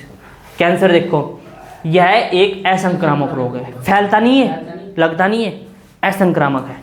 ठीक है, इस रोग में शरीर की कुछ कोशिकाएं अनियंत्रित रूप से बढ़ती है और अपने आसपास की कोशिकाओं को नष्ट करने लगती है। तो कैंसर हो क्या, इसमें क्या हो, कैंसर में कुछ कोशिकाएं अपनी अनियंत्रित रूप से बढ़ेगी, अनियंत्रित वृद्धि करने लगेगी और आसपास की कोशिकाओं को क्या कर देगी, नष्ट कर देगी। इसी क्या कहते हो तुम, कैंसर कहते हो। ठीक है, सुर्दम अबूर्ध और दुर्दम अबूर्ध 2 प्रकार का हो, इसको बोलते हैं बेनाइन ट्यूमर, इसको बोलते हैं मैलिग्नेंट ट्यूमर। ठीक है, सुर्दम अबूर्ध और दुर्दम अबूर्ध ये सामान्य शरीर की मूल जगह पर रहते हैं। मतलब अगर एक बार ये कैसा वाला कैंसर है, सुर्दम अबूर्ध कैसा वाला है, एक जगह पे अगर हो गया ना तो वहीं रहेगा ये। ठीक है, फैलता नहीं, यहाँ से यहाँ फैल गया, यहाँ से यहाँ से यहाँ फैल गया। ठीक है, मेरे मौसा की लास्ट स्टेज चल रही कैंसर की। ठीक है, 3-4 दिन हो गए वो खाना भी नहीं खा रहे, लास्ट स्टेज है उनकी, हो गया काम, लीवर का कैंसर था उन्हें। लास्ट स्टेज है उनकी। फिर ये तुम्हारी नहीं उसे तो लिवर का कैंसर सूरदामापुर, और उनका ये वाला कैंसर था सूरदामापुर, मतलब कैंसर यही है, वो एक जगह पे है, फैल नहीं रहा हो यहाँ से दूसरे ऑर्गन में नहीं जा रहा हो, लीवर में ही है, लीवर में ही फैल रहा बस वहीं का वहीं, और कोई किसी स्थान पे नहीं जा रहा। सूरदामापुर है, उसके बाद वो बहुत लेट पता चला, ऑपरेशन की मना कर दी डॉक्टर ने वहाँ जॉली ग्रांट। अच्छा देखो जरा इस टाइम पे तो मुझे ना होना चाहिए। ऐसे टाइम पर होना चाहिए कुछ ना कुछ, पर जब बनाई कर दी बिल्कुल। देखो जरा सूरदामापुर तो तू क्या कर बेनाइन यही खोज करूँगा बस अब मैं। बेनाइन ट्यूमर ये सामान्यतः शरीर की मूल जगह पर रहता है और शरीर के दूसरे अंगों तक नहीं फैलते हैं और न ही उनको अत्यधिक हानि पहुंचाते हैं। तो सूरदामापुर का मतलब है ये अपनी मूल जगह पर रहेगा, कहीं और नहीं जाएगा, ठीक है, और न ही दूसरे अंगों में फैलेगा और न ही उनको हानिकारक वो पहुंचाएगा, हानि पहुंचाएगा कोई। दूसरा क्या है दूरदामापुर, ये फैलने वाला है। ये कोशिकाओं का एक गुच्छा होता है जो न्यूप्लास्टी या ट्यूमर कोशिका कहलाती है। क्या कहलाती है वो? न्यूप्लास्टी या ट्यूमर कोशिकाएं। ये कोशिका लगातार वृद्धि करती रहती है और दूधराज की स्वस्थ कोशिकाओं के साथ स्पर्धा करती है और उनको भूखा मार देती है, ठीक है। कैंसर हो क्यों, कारण क्या है इसके, कैंसर होने के कारण क्या है? जो कारक कैंसर करते हैं उन्हें क्या बोलते हैं? कैंसर जन, ठीक है। जिनके कारण कैंसर होता है उनको क्या बोलते हैं? कैंसर जन। तो वो 3 कारक बता रखे मैंने तुम्हें। पहला क्या है? भौतिक कारक। कैसे हो सकता है कैंसर? या तो एक्सरे से, या पढ़ाई थी मैंने, नहीं पढ़ाई थी, एक्सरे गामा रेज है ना, एक्सरे से, गामा रेज से, यूवी रेज से डीएनए को डैमेज करती है, जिससे कोशिकाओं क्या बदल जाती है? ट्यूमर कोशिकाओं में बदल जाती है। ऐसे कैंसर हो सकता है। एक्सरे पड़ गई तुम्हारे ऊपर, ठीक है, या गामा रेज पड़ गई या यूवी रेज पड़ गई, ठीक है। दूसरा क्या है? रासायनिक कारण। तो तंबाकू के धुएं में मौजूद कैंसरजन फेफड़ों के कैंसर का मुख्य कारण है। रासायनिक कारण मतलब तंबाकू में एक निकोटीन पाया जाता है ना, निकोटीन की वजह से क्या होता है? कैंसर हो जाता है, तंबाकू में पाया जाता है। मुकेश तीसरा क्या है? जैविक कारण। जो जीन कैंसर करती है उन्हें क्या बोलते हैं? ओंकोजीन। वेरी इंपॉर्टेंट, 1 नंबर में क्वेश्चन आ जाएगा यहाँ से, 1 नंबर में क्वेश्चन आएगा कि ओंकोजीन क्या होता है। ओंकोजीन क्या होता है? क्या होता है ओंकोजीन? जो जीन कैंसर करती है उनको क्या बोलते हैं? ओंकोजीन। डायरेक्ट 1 नंबर में क्वेश्चन आएगा, ठीक है। ओंकोजीन क्या होता है? उपचार क्या है कैंसर का? कैंसर का उपचार, कैंसर को प्राय सर्जरी, कीमोथेरेपी, रेडियोथेरेपी, तीनों का मिश्रण करके, मतलब तीनों को एक साथ करेंगे कि सर्जरी भी करते हैं, ठीक है, ऑपरेशन मतलब कीमोथेरेपी, केमिकल देते हैं, ठीक है, उसके बाद रेडियोथेरेपी, तीनों से इसका इलाज किया जाता है। ये वाला भी है अगला क्वेश्चन? नहीं, ये नहीं है। तो ये वाला चैप्टर तुम्हारा खत्म। 3 क्वेश्चन है इसमें। सबसे पहला मलेरिया वाला, दूसरा वाला प्रतिरक्षीकरण, तीसरा कैंसर वाला। पढ़ो इसको जरा, तीनों को जल्दी जल्दी जल्दी जल्दी अपने मन में इसको इमेज बनाओ। 6 क्वेश्चन बढ़ाने मैंने तुम्हें, पहले वाले बता दो। तो सुनी तो रहा था, इतना टाइम लगाओगी? 3 घंटे वहाँ बीत गए, एक क्वेश्चन बैठी है, फिर बाहर आके याद आया तेरे, हाँ ये तो ही होता, क्या फायदा फिर उसका?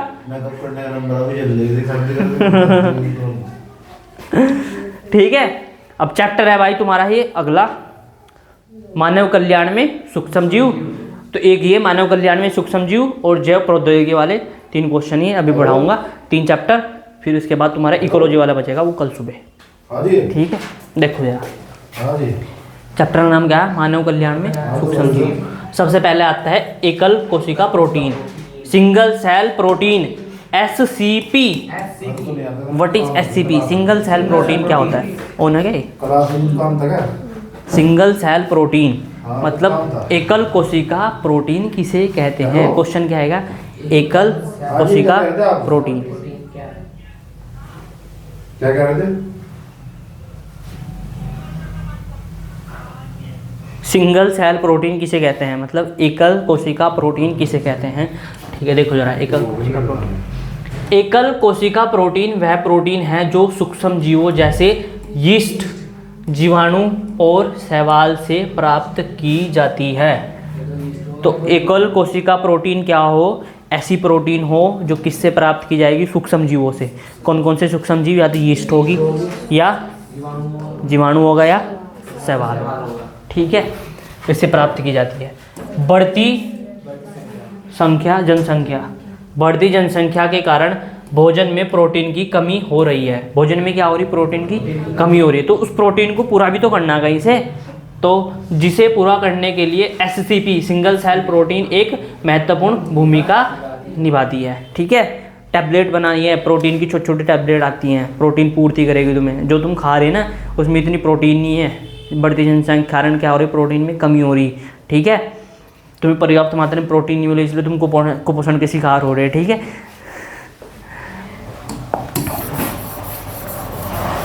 तो इसका रास्ता क्या है, अल्टरनेट क्या बना दिया, सिंगल सेल प्रोटीन। तुम एक कैप्सूल खाओ, पूरे दिन में जितनी तुम्हें क्या चाहिए थी, प्रोटीन चाहिए थी, उस कैप्सूल में भरी हुई है, बात खत्म। उसे बोलते हैं सिंगल सेल प्रोटीन। देखो जरा क्या होगी। तो बढ़ती जनसंख्या के कारण भोजन में प्रोटीन की कमी हो रही है, जिससे पूरा करने में सिंगल सेल प्रोटीन एक महत्वपूर्ण भूमिका निभाती है। सूक्ष्म जीव बहुत तेजी से वृद्धि करते हैं और कम समय में अधिक मात्रा में उच्च गुणवत्ता वाला प्रोटीन प्रदान करते हैं। कम समय में और ज़्यादा गुणवत्ता वाला प्रोटीन प्राप्त करें, क्योंकि वो सूक्ष्म जीव होते हैं, बहुत तेजी से वृद्धि करते हैं। यीस्ट, क्लोरेला, शैवाल, ये बहुत इंपॉर्टेंट है। क्लोरेला, शैवाल जैसे सूक्ष्म जीव सिंगल सेल प्रोटीन के प्रमुख स्रोत है। यीस्ट और एक क्लोरेला शैवाल सिंगल सेल प्रोटीन के मुख्य स्रोत है। क्लोरेला,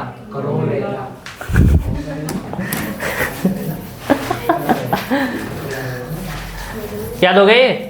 सिंगल सेल प्रोटीन हो क्या, क्या हो सिंगल सेल प्रोटीन, क्या हो, ऐसी प्रोटीन जो सूक्ष्म जीवों से प्राप्त की जाएगी। सूक्ष्म जीव जैसे यीस्ट, जीवाणु, शैवाल से। बढ़ती जनसंख्या के कारण क्या हो रहा, प्रोटीन में क्या हो रही, कमी हो रही, जिसे पूरा करने के लिए सिंगल सेल प्रोटीन एक महत्वपूर्ण भूमिका निभा रही।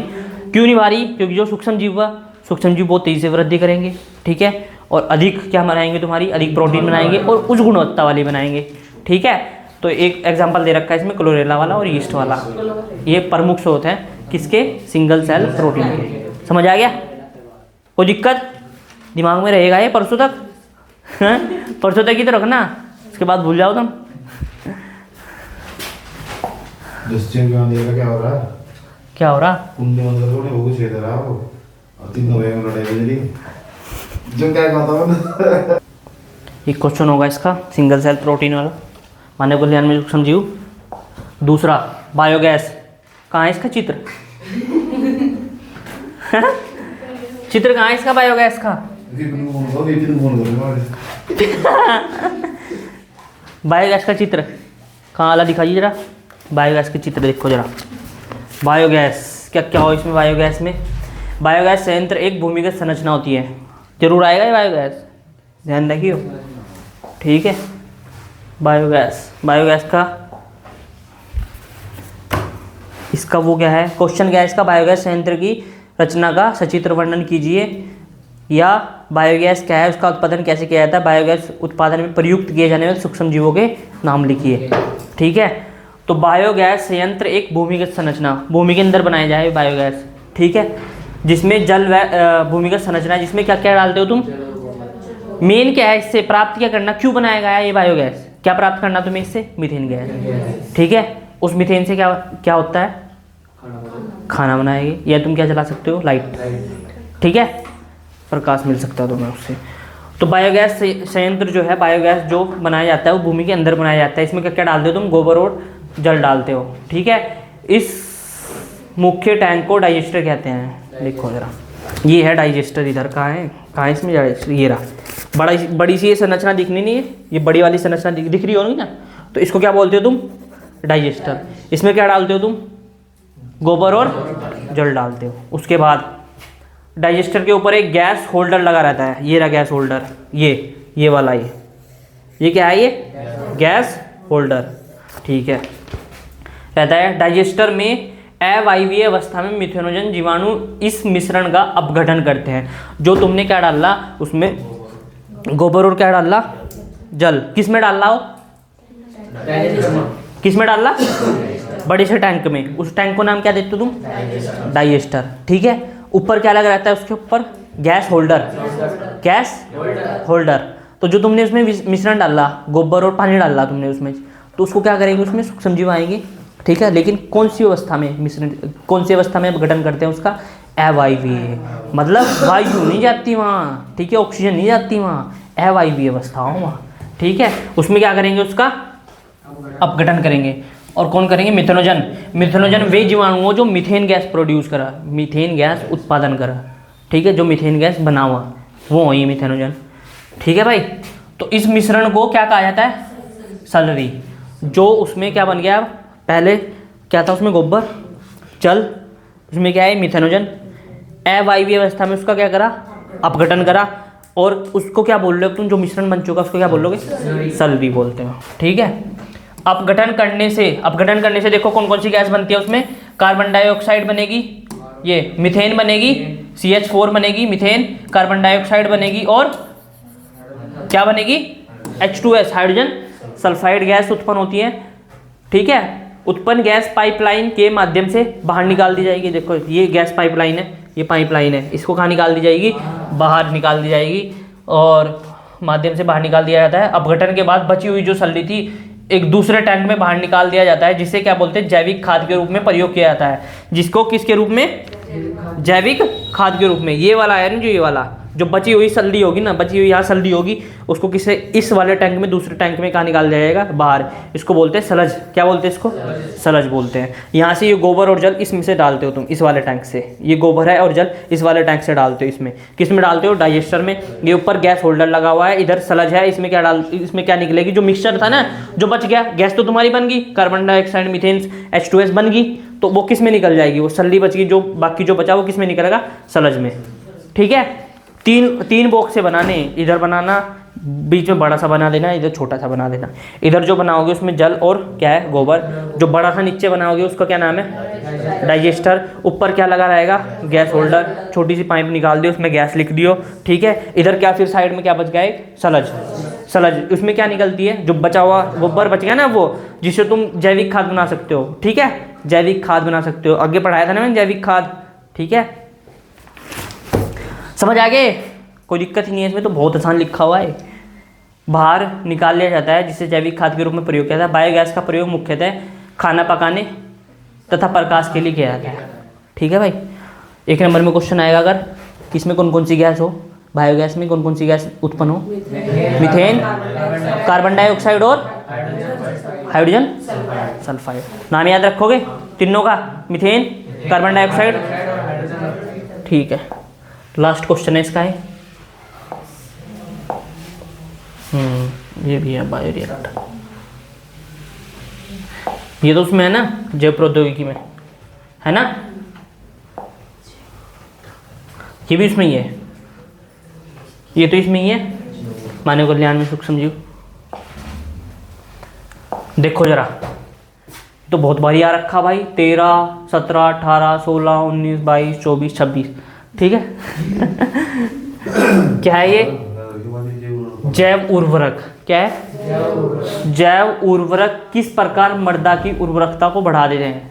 जैव उर्वरक अभी था ये, अभी तो मैंने जो पढ़ाया है तुम्हें, जैविक खाद, यही तो जैव उर्वरक। जो तुम्हारे गोबर से बनाई जाती है ना खाद, उसको बोलते हैं जैव उर्वरक, ठीक है। तो किस प्रकार ये मिट्टी की उर्वरकता को बढ़ा रहे, मतलब उसकी उपजाऊ क्षमता बढ़ा रहे, ठीक है। ये बताना तुम्हें इसमें सूक्ष्म जीवों की जैव उर्वरक के रूप में क्या उपयोगिता है। क्वेश्चन याद रखना है, बार बार क्वेश्चन घुमा रहा है, देख लो, हर साल नया क्वेश्चन पैदा कर रहा है, देख लो जरा, देख लो इसे। पहले जैव उर्वरक किस प्रकार मृदा की उर्वरकता को बढ़ाते हैं, ये क्वेश्चन आ गया। दूसरा क्वेश्चन क्या आया, फिर बदल दिया, 2018 में आ रखा, ठीक है।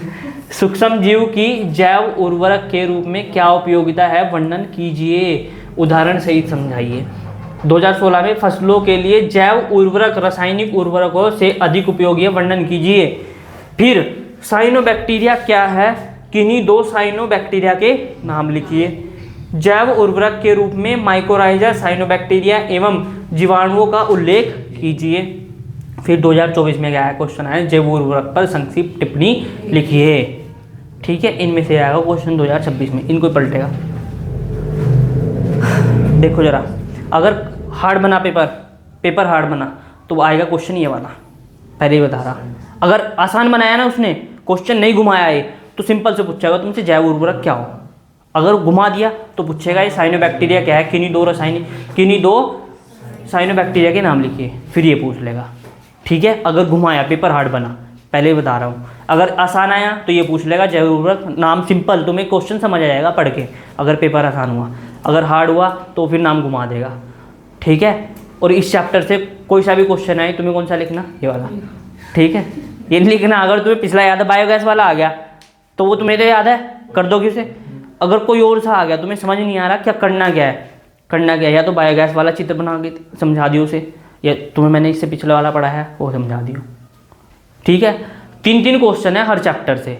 कुछ भी नहीं समझ आ रहा तो वही तुम्हें लिखने उसमें, लेकिन तुम्हें वो याद भी होना चाहिए। तुम्हें याद क्या है, वो कौन सा क्वेश्चन मुझे याद है होना चाहिए, तुम्हें पता होना चाहिए। ठीक है, क्वेश्चन को पढ़ के एक बार ही समझ नहीं आया उसको दोबारा पढ़ो, बस दोबारा ही समझ आया, छोटा करके एक पैराग्राफ समझो उसका। शुरू में एक लाइन पढ़ ली, आधा सा समझ आ गया सेंटेंस, नहीं आ रहा तो उसको 2-3 बार पढ़ो। नहीं समझ में आ रहा ना तो इसका मतलब वो तुम्हें समझ नहीं आ रहा, तो इसका मतलब वो जितने वहाँ बैठे किसी को भी समझ नहीं आ रहा। अगर तुम्हारे लिए क्वेश्चन नया ना वो, तो सबके लिए क्वेश्चन नया हो, ये बात ध्यान रखना तुम। ठीक है,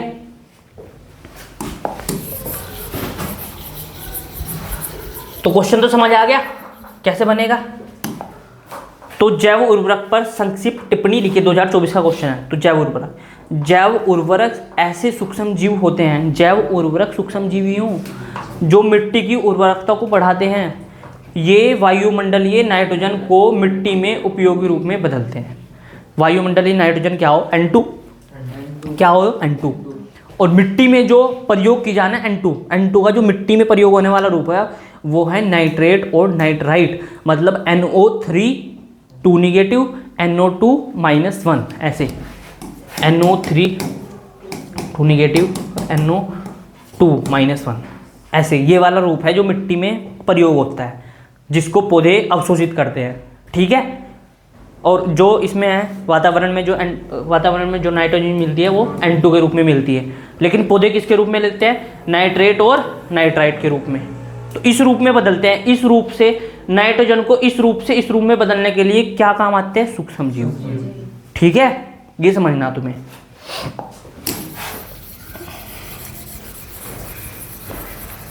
तो जैव उर्वरक सूक्ष्म जीवियों जो मिट्टी की उर्वरकता क्या कर देंगे, बढ़ा देंगे। ये वायुमंडलीय नाइट्रोजन को मिट्टी में उपयोगी रूप में बदलते हैं। वायुमंडल की जो नाइट्रोजन होगी उसको वायुमंडलीय नाइट्रोजन को मिट्टी में उपयोगी रूप में बदलेंगे, मतलब NO3 में और NO2 में।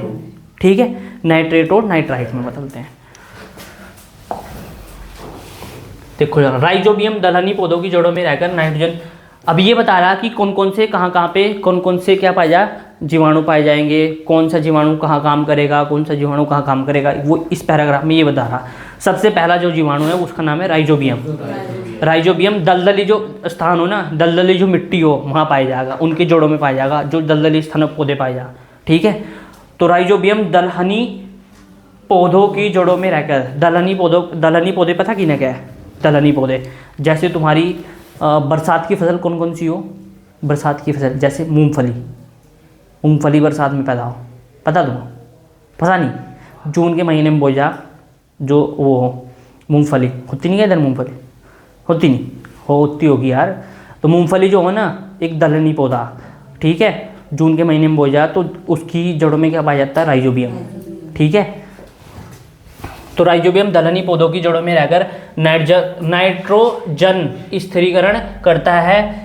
और एजोटोबैक्टर और एजोस्पाइरलम, नाम ही नहीं याद होने को तुम्हें। पहला क्या है, राइजोबियम, पहला क्या है, ये कहाँ पे नाइट्रोजन स्थिरीकरण करता है, दलहनी पौधों में रहकर। ठीक है, नाइट्रोजन स्थिरीकरण करेगा। और दूसरा एजोटोबैक्टर और एजोस्पाइरलम, एजोस्पाइरिलम।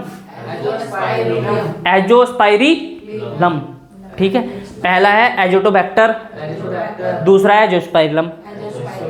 ये मिट्टी में रहकर नाइट्रोजन बढ़ाएंगे, ये खाली मिट्टी में रहेंगे और क्या बढ़ाएंगे, नाइट्रोजन का कंटेंट क्या करते हैं वहाँ पे बढ़ा देते हैं। उसके बाद माइकोराइजा पौधों की जड़ों के साथ मिलकर फॉस्फोरस और जल अवशोषण करता है। क्या करता है, ये जल का अवशोषण करेगा और पौधों का फॉस्फोरस का अवशोषण करेगा। ठीक है, तो क्या क्या होगा, राइजोबियम। राइजोबियम कहाँ रहता है, दलहनी पौधों की जड़ों में, वहाँ नाइट्रोजन स्थिरीकरण करता है। दूसरा होगा एजोटोबैक्टर और एजोस्पाइरिलम, ये मिट्टी में रह के नाइट्रोजन बढ़ाएगा। फिर क्या होगा, माइकोराइजा। माइकोराइजा क्या करेगा, पौधों की जड़ों में रहेगा, पौधों की जड़ों में रहेगा और वहाँ क्या किसको अवशोषित करेगा, फॉस्फोरस को और जल को। फिर क्या आ गया, साइनोबैक्टीरिया। साइनोबैक्टीरिया जो एक स्वपोषी प्रोकैरियोटिक पादप होते हैं। स्वपोषित मतलब अपना खाना क्या बनाते हैं, खुद बनाते हैं, तो स्वपोषी हो ये जो साइनोबैक्टीरिया क्या हो, स्वपोषी होते हैं। और प्रोकैरियोटिक पादप होते हैं। प्रोकैरियोटिक पादप मतलब प्रोकैरियोटिक जीव वही है, प्रोकैरियोटिक और यूकैरियोट दो तरीके के जीव हो ना, तो ये प्रोकैरियोटिक है, ठीक है। तो साइनोबैक्टीरिया, जैसे साइनोबैक्टीरिया के नाम दे रखे भी इसने, एनाबीना, नॉनस्टॉक, ये कहाँ बढ़ाएंगे, धान के खेत में नाइट्रोजन स्थिरीकरण करते हैं। किसके खेत में, धान के खेत में क्या करते हैं, स्थिरीकरण। इससे फसलों की उपज बढ़ती है और मिट्टी लंबे समय तक उपजाऊ बनी रहती है। तो अब देखो यहीं कहीं याद हो जाएंगे तुम्हें। पहला क्या है, राइजोबियम, क्या करेगा, दलहनी पौधों की जड़ों में रहेगा, वहाँ नाइट्रोजन स्थिरीकरण करेगा। दूसरा है एजोटोबैक्टर और एजोस्पाइरिलम। कौन सा दूसरा,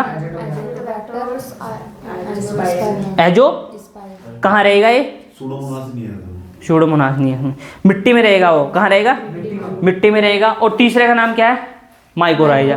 माइकोराइजा क्या हो, जो बड़े बड़े पौधे हो ना, बड़े बड़े पौधे हो उनकी जड़ों में रहा हो, और क्या क्या वो करे, अवशोषित करे, फॉस्फोरस और जल। और फिर लास्ट में क्या आ गया तुम्हारा, साइनोबैक्टीरिया। साइनोबैक्टीरिया स्वपोषी हो और प्रोकैरियोटिक जीव है।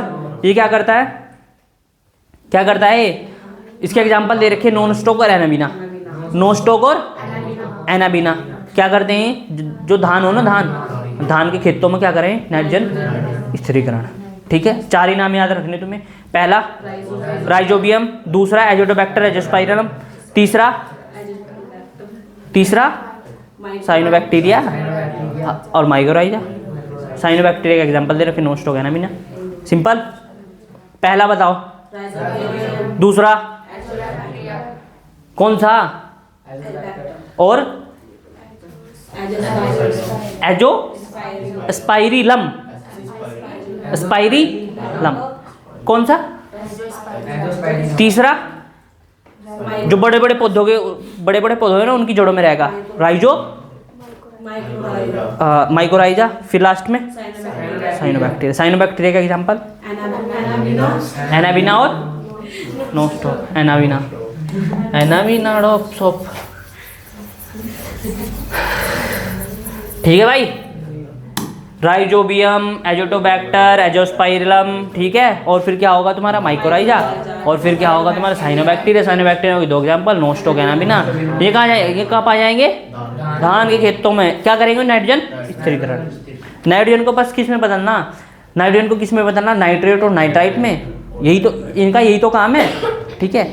क्या काम है इनका, नाइट्रोजन को नाइट्रेट में, और इसे ही बोलते हैं नाइट्रोजन का स्थिरीकरण करना। मतलब नाइट्रोजन जो है ना, नाइट्रोजन वायुमंडल में N2 के रूप में पाई जा रही, ठीक है। तो उसको जो पौधे होंगे ना, वो डायरेक्ट अवशोषित नहीं कर सकते, ठीक है, नहीं कर सकते। तो ये क्या करते हैं, फिर जो जैव उर्वरक हो, जैसे साइनोबैक्टीरिया वगैरह हो गए, ये क्या करेंगे, उस नाइट्रोजन को किस में बदलते हैं, NO3 और NO2 में। अब जो NO3 और NO2 है, जब वो N2 से NO3 और NO2 में बनी, तो उसको बोलते हैं नाइट्रोजन स्थिरीकरण। क्या बोलते हैं उसको, नाइट्रोजन स्थिरीकरण। अब जो वो NO3 है और NO2 है, उसको पौधे अवशोषित कर सकते हैं, ठीक है। समझ आ गए, क्वेश्चन क्या था, जैव उर्वरक वाला क्वेश्चन था ये, ठीक है। या ये वाला क्वेश्चन अगर हार्ड बना पेपर क्या आएगा, साइनोबैक्टीरिया क्या है, किन्हीं दो साइनोबैक्टीरिया के नाम लिखिए। साइनोबैक्टीरिया क्या है, किन्हीं दो साइनोबैक्टीरिया के नाम बताइए जरा, दो साइनोबैक्टीरिया के नाम। एजो, एनाबीना, एनाबीना, नॉनस्टॉक, साइनोबैक्टीरिया में, ठीक है। खुशी का कैरी आ जाओ। बायोरिएक्टर, अब ये कौन सी चल गई, जैव प्रौद्योगिकी चल गई, ठीक है। तो जैव प्रौद्योगिकी, बायोरिएक्टर पर सचित्र टिप्पणी कीजिए। बायोरिएक्टर क्या हो, देख लो जरा, बायोरिएक्टर क्या हो। बायोरिएक्टर एक क्या हो, बड़ा सा बर्तन हो। ये तो भी पढ़ा रखा है, ताजा ताजा मुझे भी याद आ रहा है ना। बायोरिएक्टर क्या हो, एक बड़ा सा बर्तन हो, बायोरिएक्टर एक बड़ा सा बर्तन होता है जिसमें सूक्ष्म जीव, क्या डाल लोगे इसमें, सूक्ष्म जीव, पौधे, जंतुओं या मानव कोशिकाओं की मदद से कच्चे माल को उपयोगी जैव उत्पाद जैसे एंजाइम, हार्मोन, दवाइयाँ आदि में बदला जाएगा। सर्वाधिक प्रयोग में लाया जाने वाला जो बायोरिएक्टर उसको विलोडन टाइप का हो, ये तो मैंने क्लास में भी सुना था, है ना, सुना था ना। तो क्या हो बायोरिएक्टर, क्या हो बायोरिएक्टर, एक बड़ा सा बर्तन होगा, क्या क्या डाल दोगे इसमें, सूक्ष्म जीव, जंतु, पौधे, उनके अपशिष्ट डाल दोगे, कच्चे माल के रूप में डाल दोगे, क्या बनाए जाएंगे, जैव उत्पाद जैसे एंजाइम, हार्मोन, दवाई बनाई जाएंगी। ठीक है, सर्वाधिक प्रयोग में जो लाए जाने वाला जो बायोरिएक्टर उसका नाम क्या है, विलोडन स्टीयरिंग टैंक प्रकार का होता है। क्या क्या हो इसमें, बड़ा सा एक बर्तन लगा दिया, ठीक है, नीचे से शुद्ध हवा, ऊपर से पीएच को मेंटेन रखने के लिए अम्ल और क्षार नियमन हेतु, ठीक है, यहाँ छोटा सा एक वो लगा रहता है। उसके बाद यहाँ से वाष्प का निर्जवीकरण। फिर ये क्या हो, ये ऊपर वाले जो छोटे छोटे कंटे से दिख रहे हो तुम्हें, क्या हो, फोम, झाग को तोड़ने वाला लिखवा रखा मैंने आगे, ठीक है। और ये ऊपर क्या हो, मोटर, ये ऐसे क्या हो, संवर्धन तल, और ये लास्ट वाला नीचे वाला क्या, याद हो जाएगा, सबसे नीचे शुद्ध हवा, फिर उसके ऊपर यहाँ चपटे फलक वाला प्रेरक, फिर फोम को तोड़ने वाला, फोम मतलब झाग को तोड़ने वाला, और बीच में क्या रहा है, संवर्धन तल। इधर क्या होगा, वाष्प का निर्जवीकरण, ऊपर पीएच अम्ल क्षार नियमन हेतु, ऊपर क्या होगा, सबसे मोटर। लिख दोगे, नाम लिख दोगे इसके, देखो जरा, अब समझा रखा ढंग से, उसके बारे में डायग्राम के बारे में पूरा लिख रखा है इसमें, ठीक है। यह आमतौर पर कैसा होता है, बेलनाकार। क्या पढ़ा रहा है, बायोरिएक्टर, क्या पढ़ा रहा, सबसे जो सामान्य प्रकार से यूज होने वाला जो बायोरिएक्टर उसका नाम क्या है, विलोडन।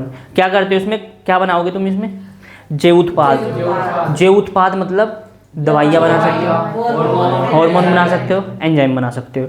कच्चे माल के रूप में क्या क्या प्रयोग करते हैं, सूक्ष्म जीव, जंतु, मानव कोशिकाएं, ये सब कच्चे माल के रूप में प्रयोग करते हो, ठीक है भाई।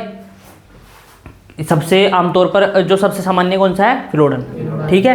तो ये कैसा हो, बेलनाकार, जिसमें माध्यम को घुमाने के लिए सबसे पहले क्या लगे रहे, फलवाकार प्रेरक लगे रहे हैं, ठीक है। ये देखो, ये रहा, ये जो तुमने माध्यम डालना ना इसमें, जो कच्चा माल डालना उसको घुमाना भी तो चाहिए, उसमें घूमना भी तो चाहिए, वो तभी तो बनेगा कुछ उसमें। तो उसको घुमाने के लिए क्या लगा रहा है उसमें, चपटे फलक वाला प्रेरक। ये दिख रही तुम्हें पंख है, छोटी छोटी ये पंखड़े ऐसी दिख रही है ना, क्या है, चपटे फलक वाला प्रेरक। जो तुमने इसमें डालना ना, वो कच्चा माल डालो, उसको घुमाने के लिए होता है। तो उसके आगे देखो जरा, चपटे फलक वाला प्रेरक लगे रहता है, नीचे से शुद्ध हवा भेजी जाती है, नीचे से क्या भेजी जा रही है, शुद्ध हवा भेजी जा रही है, ठीक है भाई। उसके बाद जिससे सूक्ष्म जीवों को ऑक्सीजन मिलती है, शुद्ध हवा भेजी जा रही है, जिससे क्या मिलेगी, सूक्ष्म जीवों को ऑक्सीजन। झागों को बनाने से रोकने के लिए झाग कंट्रोल सिस्टम लगा रहता है। तो झाग नहीं बनने चाहिए उसमें, नहीं तो बेकार हो जाएगा वो, इसलिए क्या लगा रहता है, झाग कंट्रोल सिस्टम या झाग को तोड़ने वाला, ये लगा रखा है, ये झाग को तोड़ने वाला, ठीक है, ठीक है भाई। उसके बाद और पीएच को नियंत्रित करने के लिए अम्ल व क्षार डाला जाता है। पीएच को नियंत्रित भी करना भाई इसके, ऐसा नहीं कि खट्टा मीठा खारा ऐसा बन जाए कुछ, उसको नियंत्रित रखना तुम्हें, ठीक है। तो अम्ल और क्षार का पीएच हेतु नियमन यहाँ लिख दियो। उसके बाद तथा निर्जीवीकरण हेतु वाष्प डाला जाता है। निर्जीवीकरण मैंने तुम्हें बताया था, उसमें कुछ संक्रामक ना हो जाए। संक्रामक मतलब वो बेकार, उसमें कुछ सूक्ष्म जीव ना आ जाए। संक्रामक का मतलब पता है क्या होता है, उसमें कोई बीमारी ना जाए, सिंपल सी बात है, ठीक है। उसे बचाने के लिए क्या डाला है उसमें, क्या लगा रहता है, निर्जवीकरण। निर्जवीकरण हेतु उसमें क्या डाले जा रही, वाष्प डाले जा रही। और बीच बीच में जांच के लिए सैंपलिंग पोर्ट भी लगे रहते हैं। ऊपर मोटर लग रही है, ऊपर मोटर लग रही, ऊपर ये झाग नहीं बननी चाहिए, झाग को तोड़ने वाला लग रहा, इसको घुमाने के लिए चपटे फलक वाला प्रेरक लग रहा, नीचे शुद्ध हवा भेजी जा रही, वाष्प का निर्जीवीकरण लग रहा, इधर पीएच को बैलेंस करने के लिए पीएच नियमन हेतु लग रहा, मोटर लग रहा, बीच में क्या लग रहा, संवर्धन तल। याद हो जाएगा ये, कोई दिक्कत इसमें, ठीक है। इसको अपने दिमाग में सोचो क्या है ये, आराम से, जल्दी आराम से सोचो। शुरू में क्या बन रखा, सबसे नीचे कौन सा,